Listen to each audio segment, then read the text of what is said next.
Assalamualaikum warahmatullahi wabarakatuh. Bismillahirrahmanirrahim. Alhamdulillahirabbil alamin. Wa bihi nasta'in ala umuri dunya waddin. Wassalatu wassalamu ala sayyidina Muhammadin wa ala alihi wa ashabi ajma'in.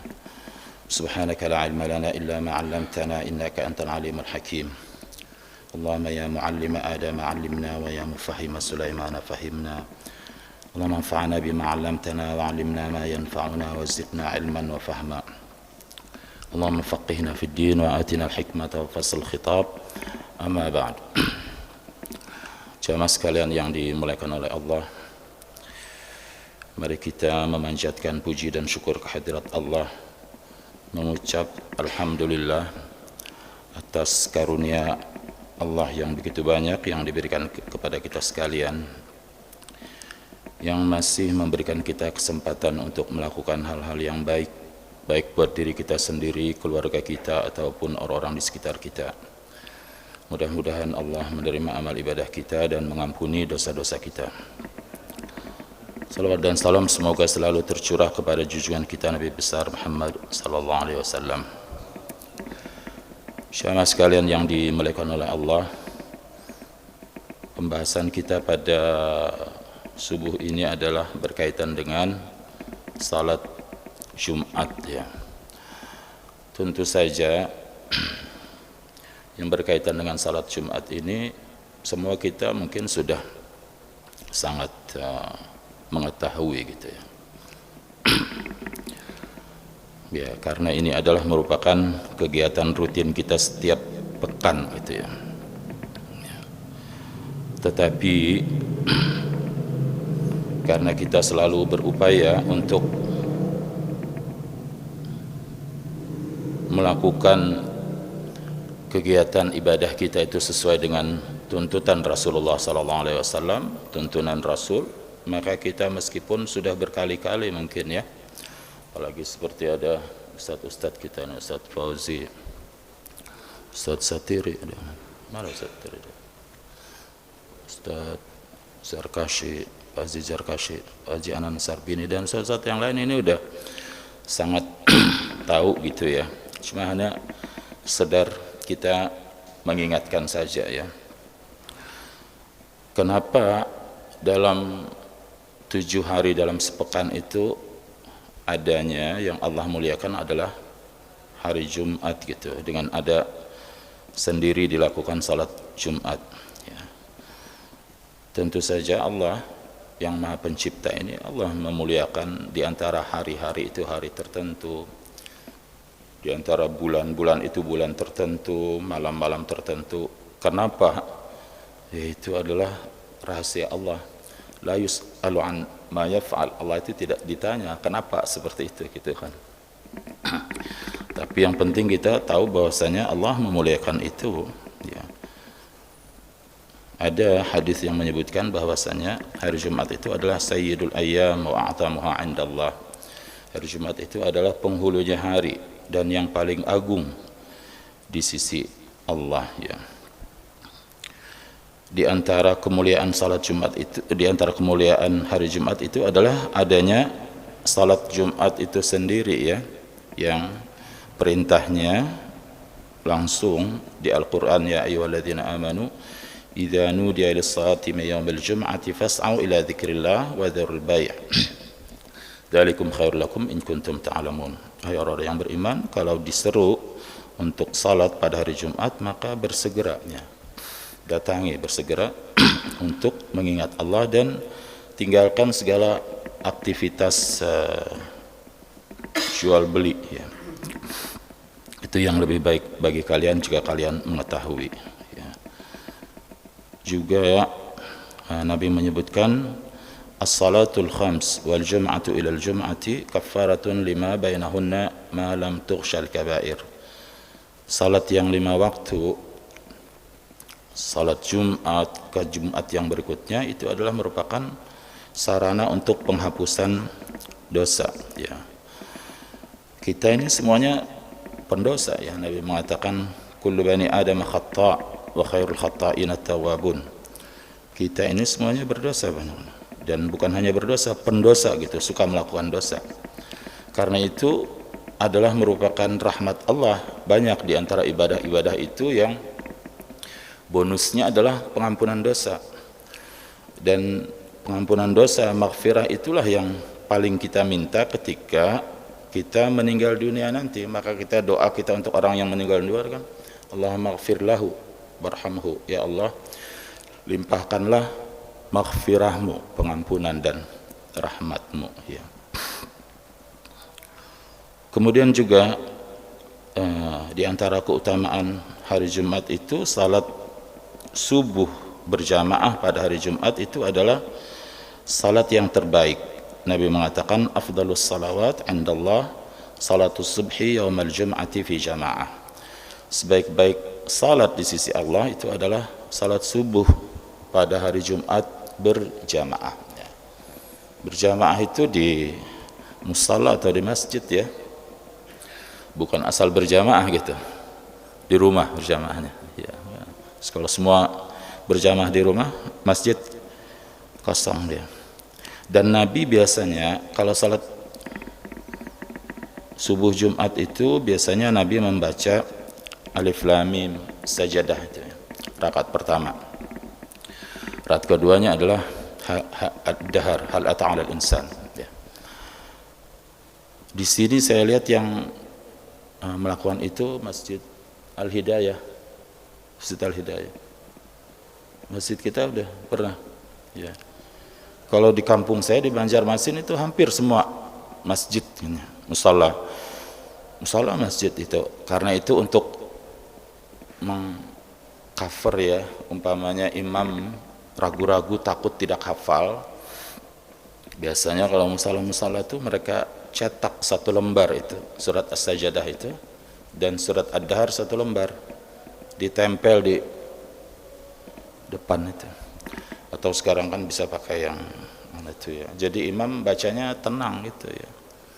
Hampir semua tuh pakai, kalau salat subuh Jumat itu adalah pakai surat As-Sajdah rakaat pertama dan Hal Ata 'alal Insan itu pada rakaat keduanya, ya.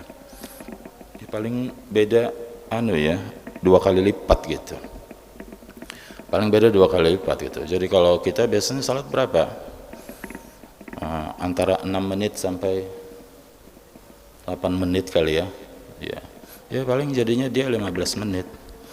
Kalau kita suka buru-buru banget, ya, kayaknya hari ini aja setahu saya belum bunyi itu tet udah qamat, ya kan, ya. Ya, sudah tet itu tadi di pertengahan Fatihah. Ya, Siratal ladzina an'amta 'alaihim baru tet. Kita kayaknya buru-buru banget gitu pengen salat kalau di tempat lain itu mereka menunggu biasanya 1/4 jam gitu. Kalau di Saudi setengah jam. Subuh itu panjang mestinya gitu. Sehingga kita memberi kesempatan orang untuk salat subuh ke masjid. Dan salat sunat biasanya di rumah, ya. Kita ternyata dengan waktu yang kita bikin pun kita nggak konsisten, kan ada penunjuk waktu hitung mundur kan, ya. Karena nanti dikira saya telat tadi datang, ya enggak, saya datang belum bunyi tet tadi, ya. Ya. Juga di antara keutamaan hari Jumat itu Nabi menyebutkan ma min muslimin yamut yaumal jum'ah aw lailatil jum'ah illa waqahullah fitnatal qabr. Tidak ada orang yang meninggal, orang muslim, ya, meninggal pada hari Jumat atau malam Jumat, melainkan dia dijaga dari, terhindar dari azab kubur. Itu dia kelebihannya, ya. Jadi mungkin tanda-tanda orang baik itu meninggalnya hari Jumat, ya. Hari Jumat juga kelebihannya di situ ada satu waktu yang Allah kabulkan doa. Ya, meskipun para ulama berbeda pendapat itu kapan waktu itu. Ada yang menyebutkan pada waktu khatib, ya, mulai dari khatib naik sampai nanti selesai salat. Tapi pendapat yang paling rajih itu adalah setelah asar sampai terbenam matahari itu. Itu adalah waktu yang mustajab untuk berdoa gitu pada sore hari Jumat itu. Di antara fadilahnya juga bahwasanya sedekah pada hari Jumat itu lebih baik daripada sedekah di hari lain.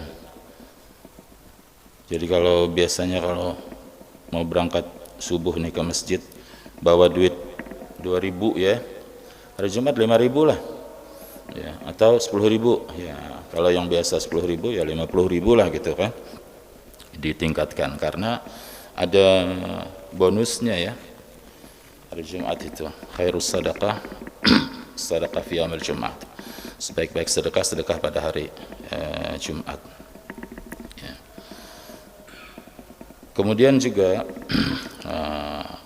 di antara hal-hal yang dianjurkan pada hari Jumat itu Nabi anjurkan untuk banyak membaca salawat. Aktsirus salata alayya yaumil jum'ah wa lailatul jum'ah. Faman shalla alayya salatan sallallahu alaihi asyran. Perbanyaklah bersalawat kepadaku pada hari Jumat dan malam Jumat. Masing-masing orang biasanya mempunyai zikir yang dia terbiasa itu mengucapkannya. Mungkin banyak istighfar, mungkin banyak mengucap tasbih, subhanallah walhamdulillah wala ilaha illallah wallahu akbar ya.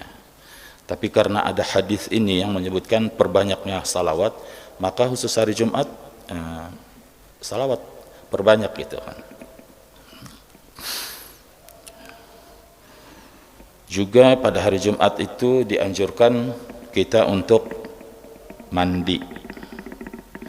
Kalau bagi kita mungkin agak aneh ini ya, karena kita memang setiap hari mandi.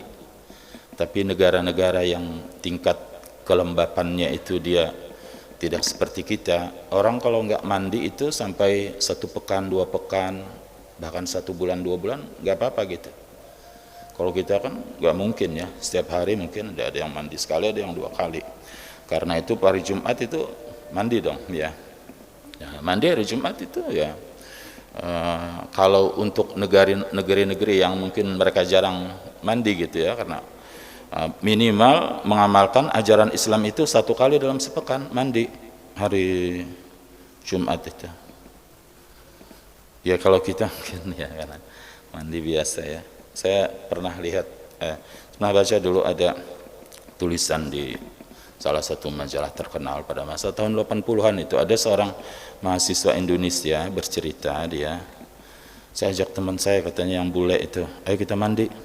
Oh, enggak katanya, saya baru 2 bulan mandi. Baru 2 bulan ya.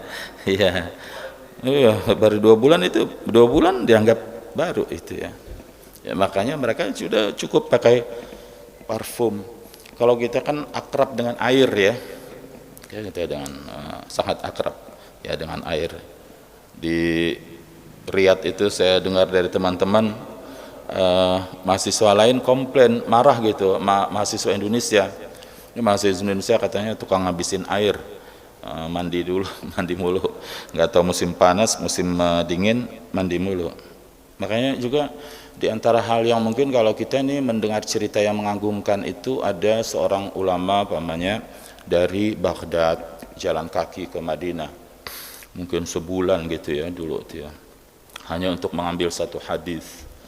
Tapi kalau di dalam budaya Kristen itu hebat, itu ada seorang pendeta katanya udah tidak menyentuh air sudah 10 tahun. Wah, itu hebat banget itu.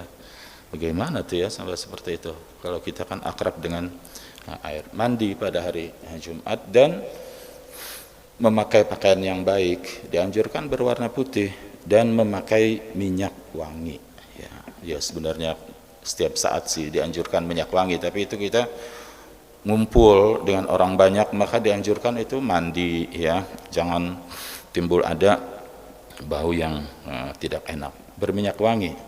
Tapi minyak wangi juga harus kita harus tahu gitu, jangan pendapat sendiri aja. Ada minyak wangi yang justru membuat orang merasa terganggu ya, baunya yang sangat menyengat itu kan, minyak nyong-nyong apa namanya itu ya. Jadi ke masjid malah kita mabok gitu ya, karena ada yang pakai minyak wangi yang seperti itu ya. Juga pada hari Jumat ini dianjurkan kita membaca surat Al-Kahfi. Nabi mengatakan man qara'a surat Al-Kahfi yaumal jum'ah adha'a lahu minan nuri ma bainal jum'atain. Barang siapa yang membaca surat Kahfi pada hari Jumat, maka bersinar untuknya itu cahaya di antara dua Jumat. Jadi harusnya hari Jumat itu kahfian ya, bukan yasinan.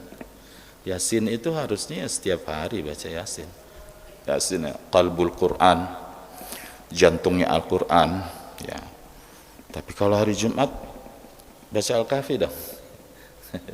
Bukan Yasin ya. Salah baca Yasin? Enggak bilang salah, tapi Nabi menyuruh, menganjurkan kalau hari Jumat bacanya Al-Kahfi. Yasin mah hari lain gitu ya. Itu paling 2 kali lipat dia. Kalau Kahfi kalau Yasin berapa dia? 7 menit, 8 menit kan? Berarti Al-Kahfi itu sekitar 15 menit cuma ya. Kalau yang bacaannya sedang ya. Kalau yang kurang lancar mungkin setengah jam. Tapi kalau setengah jam baca Al-Qur'an ya, daripada setengah jam di depan TV itu. TV-nya nggak bisa ditonton sekarang ya. Baca itu apa tuh?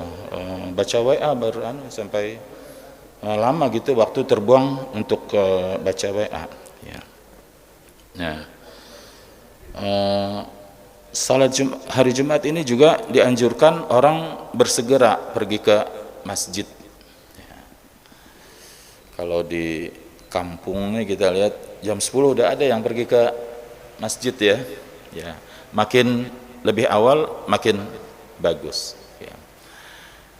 Ya sebenarnya kita harus berupaya untuk menumbuhkan rasa cinta kita ya kepada masjid itu, sehingga yang sesuatu yang mungkin awalnya kita lakukan berat, akhirnya kita menikmatinya ya. Salat itu berat itu. Wa innaha lakabiratun illa 'alal khashi'in. Bahwa dia berat kecuali bagi orang-orang yang khusyuk. Tapi lama kelamaan kita berharap tumbuh rasa nyaman salat itu. Nabi itu bilang arihna biha ya Bilal. Kalau lagi sumpek gitu apa gitu salat itu ya. Ya. Jadi kalau kebingungan ya sumpek bukan muter lagu yang kencang bukan, tapi adalah salat. Tapi itu kita bilang kita harus tumbuhkan sejak dini. Karena itu Nabi menyuruh kita untuk mengajari anak-anak kita itu sejak dini. Muru auladakum bis salati wa hum abna'u sab'in. Suruh anak kalian untuk salat pada umurnya dia udah 7 tahun. 7 tahun itu udah mulai mumayyiz dia, udah bisa membedakan mana baik, mana buruk gitu. Tahulah kalau ditegur itu tahu. Kita bawa bukan hanya sekedar suruh ya, kita contohkan, bawa anak kita ke masjid. Ya. Kalau semua nih orang tua anak itu didampingi ke masjid, ya harusnya masjid nggak ini ya, nggak apa tuh ribut gitu. Karena kan yang biasa ribut tuh karena anak-anak kumpul, anak-anak semua itu orang tuanya ada di mana itu kan. Tapi kalau dari awal dia dibiasakan kenal masjid itu dibawa oleh orang tua, bagus itu ya. Nah karena itu juga kita mengkondisikan masjid itu ramah ya, nyaman untuk anak-anak. Dahulu itu para sahabat itu mereka menggantung tandan kurma itu di masjid itu. Jadi anak-anak suka ke masjid itu karena mereka ngambil kurma itu. Baru kita pamannya gantung tandan pisang gitu ya. Jadi anak-anak itu suka ke masjid.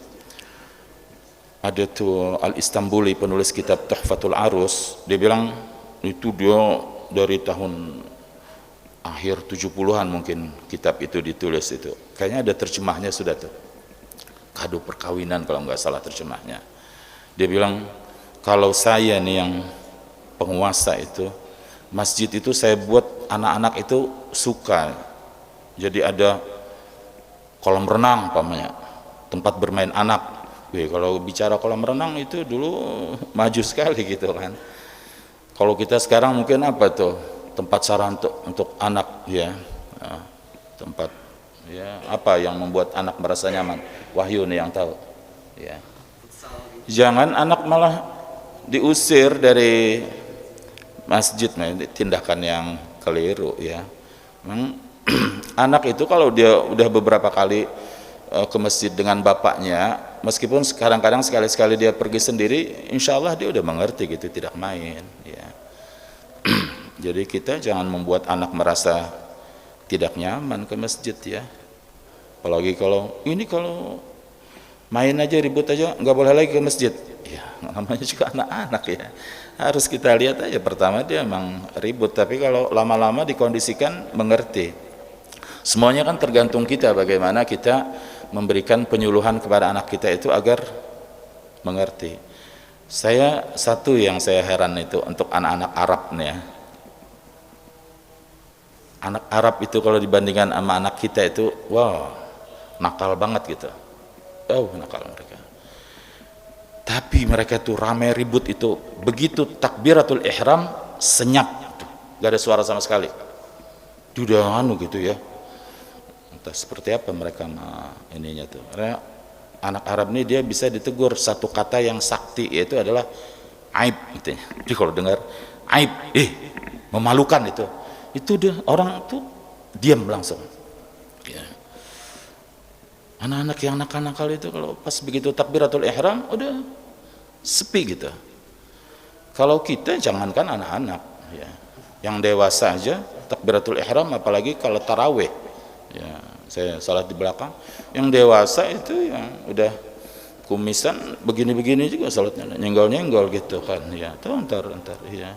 Jadi apa ya, ihtiramullah itu memuliakan Allah itu tidak terbangun dengan baik, sehingga kita salat aja main-main ya.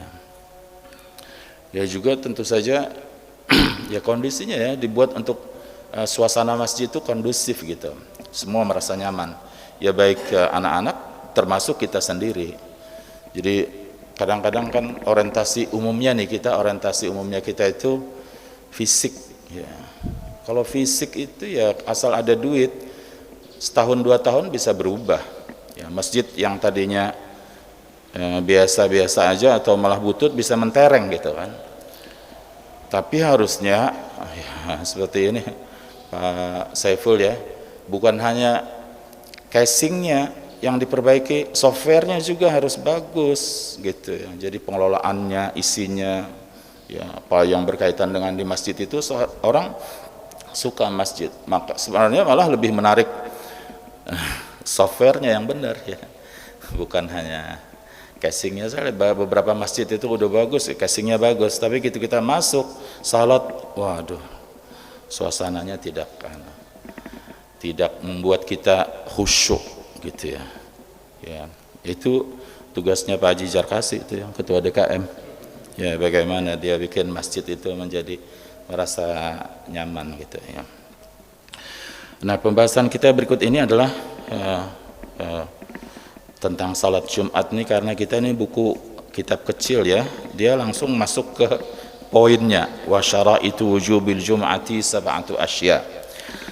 Syarat wajib Jumat itu ada 7. Pertama adalah al-islamu ya. Yang kedua al-bulughu, baligh, dan ketiga al-aqlu. Ini memang syarat umum di dalam ibadah Islamnya. Dalam pembahasan sebelumnya itu Islam, baligh, dan berakal ya. Kalau bukan orang Islam jangan dipaksa-paksa untuk ikut salat Jumat ya. Pak Suci umpamanya kepala kantor gitu, anak buahnya yang bukan bukan muslim dipaksa untuk salat Jumat. Mas ikut mas salat Jumat, ada loh bonusnya. Emang kenapa? Enak kalau salat Jumat, kita bisa tidur waktu khatib sedang khutbah. Memang paling menyenangkan itu kali ya. Ibu-ibu nggak pernah kali ya salat ini ya. Jadi saya cerita itu, ada jamaah cerita dia bilang, ada Ustadz katanya di kantor itu, kepala kantornya dia susah tidur, itu kena penyakit apa nggak tahu. Maka pegawainya bilang, Pak, saya ajak bapak ke tempat bapak bisa tidur katanya. Ya, dibawa sama dia ke masjid salat Jumat. Benar itu, bapak itu tidur katanya. Ya, ya. Ternyata itu ternyata bukan orang Islam. Dia masuk Islam setelah itu. Apakah dia tertarik bisa tidur waktu salat Jumat atau ada hal lain ya? Ya mudah-mudahan lah gitu kan. Tapi kan bisa ya, salah satu daya tarik itu bisa tidur waktu salat Jumat meskipun waktunya cuma sebentar ya. Salat Jumat kan di mana-mana itu beda, macam-macam gitu ya. Ada yang cepat, ada yang lama, lambat. Kalau di Al-Ikhlas lama apa cepat, Pak? Saya belum pernah, udah lama nggak pernah salat di sini. Cepat ya, tapi masih sempat orang untuk tidur. Saya pernah itu salat seumur hidup saya ini, salat Jumat paling aneh itu di Tunis itu ya. Tahun 86 saya ke Tunis itu. Saya ingat 86 itu karena itu tahun bola dunia itu. Yang Argentina jadi juara kalau nggak salah. Jadi ini udah 12:30, saya bilang kok nggak ada yang tanda-tanda orang rumah nih mau salat Jumat. Saya tunggu aja sampai jam 1, nggak ada tanda-tanda orang mau salat Jumat.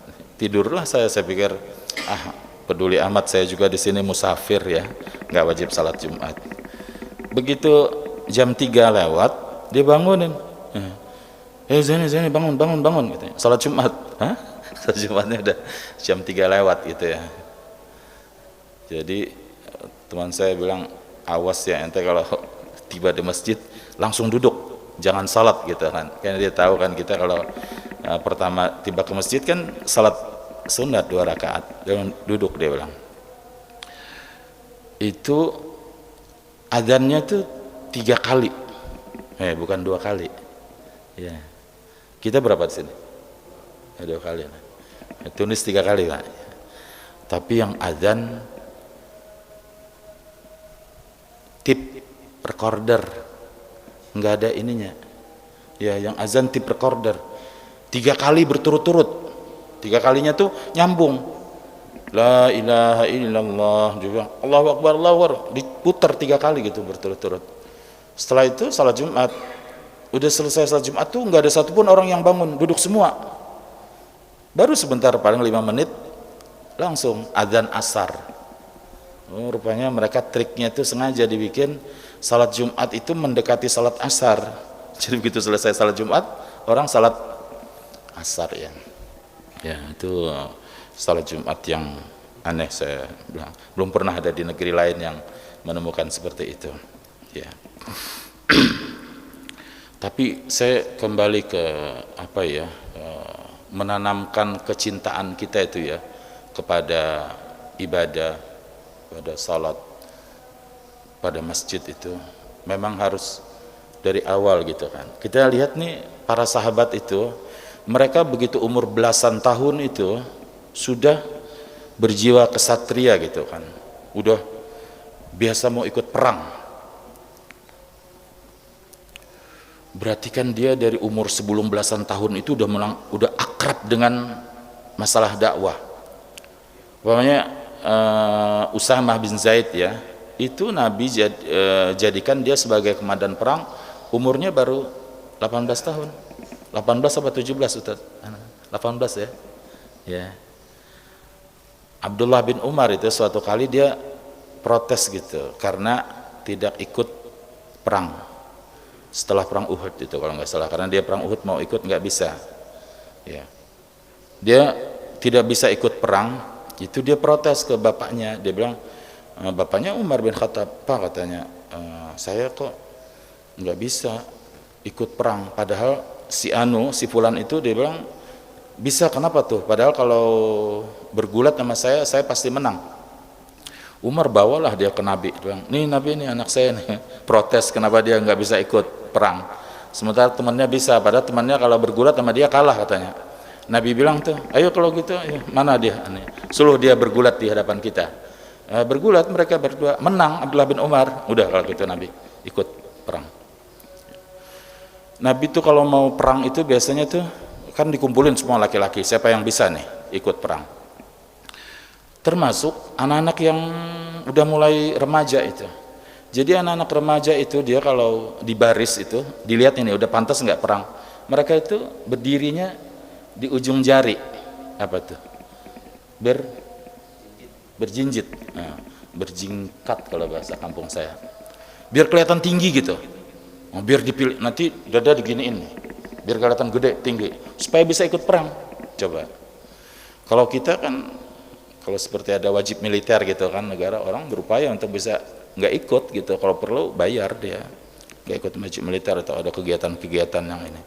Kalau para sahabat dulu anak-anaknya mereka pengen gitu ikut serta dalam perang itu. Bahkan ada satu kejadian ya, karena memang nih alat angkut perang itu kurang gitu, maka mereka harus diundi gitu ya, nggak boleh ini, nggak semua banyak yang mau ikut tapi kendaraannya tidak ada, kurang gitu ya, unta begitu ya naiknya.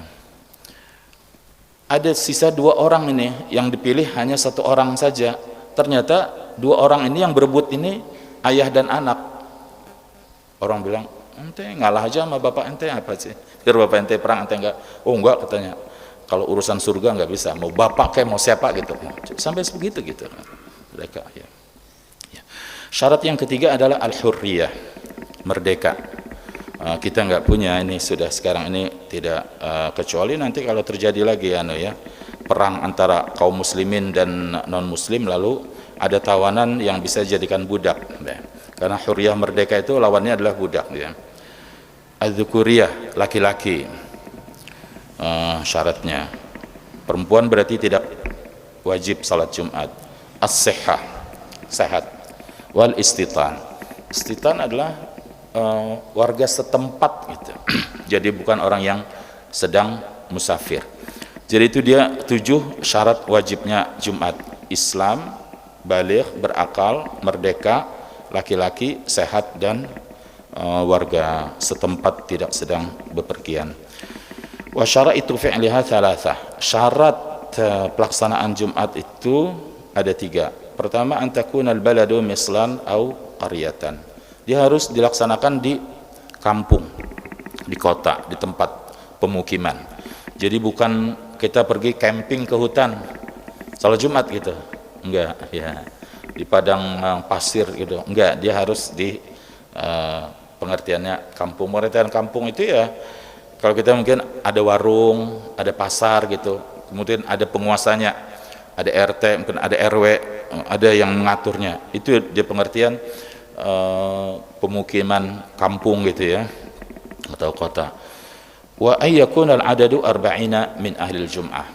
Nah ini juga yang melaksanakan salat Jumatnya ini dalam mazhab Syafi'i, juga mazhab Ahmad bin Hambal, dia harus 40 orang yang memenuhi 7 syarat di atas tadi. Kalau kurang dari itu tidak bisa terlaksana salat Jumat menurut mazhab Syafi'i dan mazhab Ahmad. Kalau di kampung kakek saya ingat dulu tuh, kalau hari hujan dia rumah masih jauh-jauh, dia nggak rapat begini, itu kadang-kadang kurang orangnya di masjid, jadi dia manggil-manggil dulu gitu supaya cukup ya. Kurang berapa orang gitu kan, yang dijemput pakai payung gitu supaya bisa salat Jumat ya. Tapi kalau di dalam mazhab Maliki itu 12 orang bisa ya. Ada yang pendapat lain, itu pendapatnya Asy-Syaukani dalam Nailul Awtar, 3 orang terlaksana salat Jumat. Memang tidak ada dalil qat'i ya, dalil yang pasti menyebutkan bilangan itu hanya mengambil kesimpulan dari satu kejadian saja gitu ya. Seperti semamanya dalam mazhab Syafi'i, karena melihat kejadiannya salat Jumat itu selalu tidak pernah kurang dari 40 orangnya, maka diambil kesimpulan bahwasanya salat Jumat itu minimal 40 orang. Tapi kita kadang-kadang kalau kita ngotot gini dengan satu pendapat nih ya, umpamanya ada kasus kita nih pergi transmigrasi di satu kampung wilayah gitu. Itu kita mungkin cuma ada 15 kakak. Itu menunggu berkembangnya berapa puluh tahun tuh sampai kalau mau mencapai 40 orang lelaki dewasa ya. Berapa tahun kita nggak salat Jumat kalau ngotot seperti itu gitu ya. Jadi ya perlu juga gitu dipertimbangkan pendapat lain itu. Karena itu seperti kalangan ulama di Saudi itu meskipun mereka kan bermadzhab Ahmad bin Hambal, tapi Bin Bas itu dia mentarjih pendapatnya Ibnu Taimiyah yang mengatakan bahwasanya minimal salat Jumat itu 3 orang. Ya. Jadi kalau enggak terpenuhi kuota itu ya salat zuhur berarti ya. Wa ayyakunal waktu baqiyan, dan harus ada tersisa waktunya di waktu Jumat itu waktu salat zuhur. Jadi berarti mulai jam berapa kita tuh? Mulai 11.42 sampai 15.02. Antara itu tuh harus dalam rentang waktu itu. Kalau kira-kira nggak sempat lagi, udah mau salat Jumat udah mulai jam 3 nih. Itu zuhur itu nggak bakalan salat Jumat cukup dengan khutbah dan salat Jumat kan? Ya. Karena enggak, yang ideal memang di awal waktu ya, 11.42 namanya udah mulai begitu. Tapi kalau sebenarnya ada kebijakan pekerjaan kita, ini komplek nih kita semua nih berkuasa, pabrik namanya. Pabrik udah menetapkan jam istirahat itu jam 12 sampai jam 1. Udah dilaksanakan. Atau istirahatnya jam 1 sampai jam 2. Kan masih dalam rentang waktu zuhur. Ya bisalah dilaksanakan waktu seperti itu terbuka, jadi tidak mesti harus persis di awal waktu, yang penting dia pada waktunya zuhur itu. Fa in kharajal waktu aw adimati syurut shalliyat zuhran, itu yang kalau waktunya udah keluar ya udah masuk asar ya, atau syaratnya tidak terpenuhi ya, jadi tidak cukup orang yang 40 itu tadi, atau tidak ada, bukan di kampung yang ada masjidnya, maka salat zuhur. Wa faraiduha thalathatun, fardunya Jumat itu ada 3 ya. Pertama adalah khutbatan yaqumu fihima wa yajlisu bainahuma. Ada 2 khutbah ya, 2 khutbah itu diselingi, kita udah tahu semua gitu kan, antara khutbah pertama khutbah kedua itu cukup diselingi dengan duduk sebentar seperti tumak ninah. Jadi bukan, yang penting kan 15 menit daripada 10 menit jadi 2 katanya. Enggak, dia harus jadi 2, harus 2 khutbah ya. Khutbah itu. Khutbah ini kalau di kita ini, saya lihat kalau di negeri Arab ya, Saudi pamannya yang saya tahu, ada kita ini karena nggak mengerti bahasa Arab ya, jadi tidak merespon khatib, atau mungkin khatibnya juga nggak mengerti gitu ya, saya nggak tahu juga nih, khatibnya nggak ngerti, jamaahnya nggak ngerti. Selamanya nih ada perintah untuk syarat khutbah itu kan ada salawat, dia baca innallaha wa malaikatahu yusalluna 'alan nabi ya ayyuhalladzina amanu sallu alaihi wasallimu taslima. Itu adalah perintah Allah untuk kita bersalawat. Maka setelah itu khatib akan membaca salawat. Biasanya salawat yang dibaca salawat Ibrahimiyah. Tapi kadang-kadang ada khatibnya sendiri gak bersalawat. Jamaah juga yang dengar itu bersalawat mestinya kita, karena itu adalah perintah untuk bersalawat. Kalau kita kan baca aja terus tuh ayat itu, termasuk mau azan baca innallaha malaikatahu yusholluna 'alan nabi ya ayyuhalladzina amanu shallu 'alaihi wasallimu taslima. Allahu akbar, Allahu akbar. Ya, padahal dia baru nyuruh kita bersalawat. Yang lucu lagi kalau tahlilan nih, nggak tahu nih kampung kita begitu enggak, ujungnya innallaha wa malaikatahu yusholluna 'alan nabi ya ayyuhalladzina amanu shallu 'alaihi wasallimu taslima. Al-Fatihah. Aku suruh baca Fatihah, baru nyuruh baca salawat lah, itu perintah ayat itu menyuruh baca salawat dulu baru membaca Al-Fatihah. Itu berarti tidak mengerti, berarti ya sama ayatnya, khatibnya bisa nggak mengerti ujung khutbah gitu. Ibadallah innallaha ya'muru bil 'adli wal ihsan wa ita'i dzil qurba wa yanha 'anil fahsya'i wal munkari wal baghi ya'idukum la'allakum tadhakkarun fadhkurullahal 'azim yadhkurkum. Ingatlah Allah. Kalau di Arab Pak, begitu khatib bilang fadhkurullah, mereka langsung merespon, la ilaha illallah. Jamaahnya begini nih, la ilaha illallah. Kalau kita kan karena nggak mengerti itu ya. Orang disuruh itu. Kalau ada yang was'alu min fadli wala dzikrullahi akbar. Kadang-kadang khatibnya juga bacanya salah. Saya bilang khatib ini su'ul khatimah. Wala dzikrullahi akbar dibacanya wala dzikrullahi akbar. Lamnya dipanjangin ya. Lam itu sungguh zikrullah lah yang paling besar. Karena dibacanya panjang la, maka artinya bukan zikrullah yang akbar. Oh, apa yang akbar kalau gitu? Kalau bukan zikrullah ya. Bantu salat rakaatain. Salatnya 2 rakaat kita tahu. Fi jama'atin, berjamaah. Ya salat Jumat berjamaah pasti dah harus seperti itu. Jadi nggak usah lagi disebut ayo kita melaksanakan salat Jumat berjamaah. Ya nggak ada lah salat Jumat sendiri-sendiri. Salat Jumat itu pasti berjamaah. Tidak seperti salat Idul Fitri, Idul Adha bisa kita salat sendiri kalau ketinggalan. Wahai atuha arba'u khisalin. Ya, sunnah-sunnah hay'ah yang berkaitan dengan salat Jumat itu ada 4. Al-ghuslu wa tanziful jasad, mandi, membersihkan badan, itu. Wa lubsus thiyabil bayd, memakai pakaian yang bagus ya, yang warnanya dianjurkan putih, wa akhdhu dhufri, dan memotong kuku, wa tib, dan memakai minyak wangi ya. Wa yustahabbu, ini saya ngeliat waktu terus nih biar cepat. Wa yustahabbul insatu fi waqtil khutbah, dan dianjurkan untuk diam mendengarkan waktu khutbah. Wa man dakhala wal imamu yakhtub shalla rak'atain khafifatain thumma yajlis. Jadi orang dianjurkan untuk mendengarkan khutbah, karena kalau kita coba idza qulta li sahibika yaumul jum'ati ansit faqad lagaut wa man laga fala jum'atalah.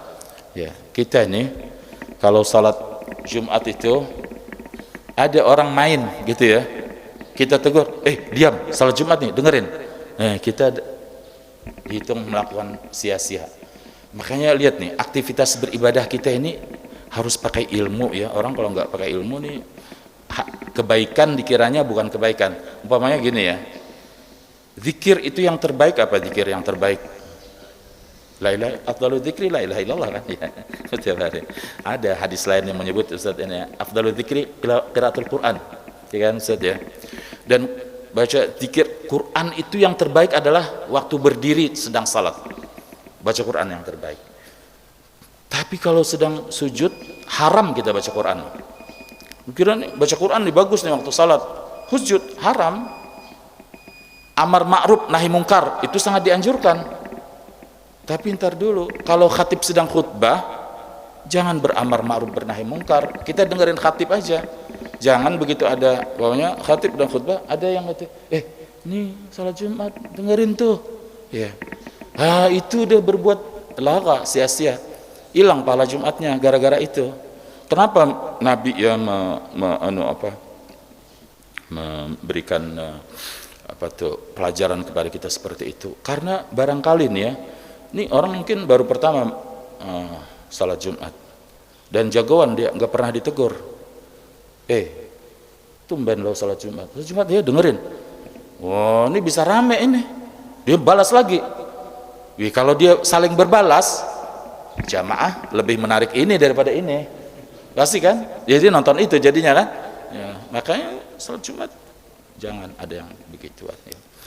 Wa man dakhala wal imamu yakhtub shalla rak'atain khafifatain tsumma yajlis. Kalau ada yang datang, imam udah khutbah ini, maka dia jangan langsung duduk, tapi salat dulu 2 rakaat ya. Cepat aja salatnya, jangan panjang-panjang. Karena pernah ada orang datang, Nabi sedang khutbah, Nabi tegur, salat dulu. Berarti Nabi waktu dulu tuh khutbah itu Nabi itu komunikatif begitu ya.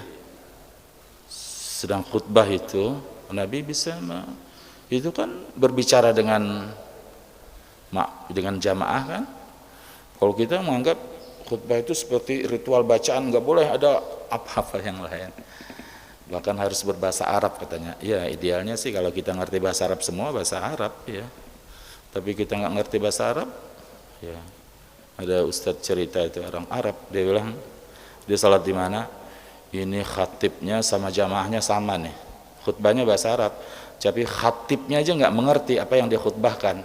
Di antara doanya itu ada Allah mansur sultan di Ponorogo katanya, Allah mansur sultan di Ponorogo itu.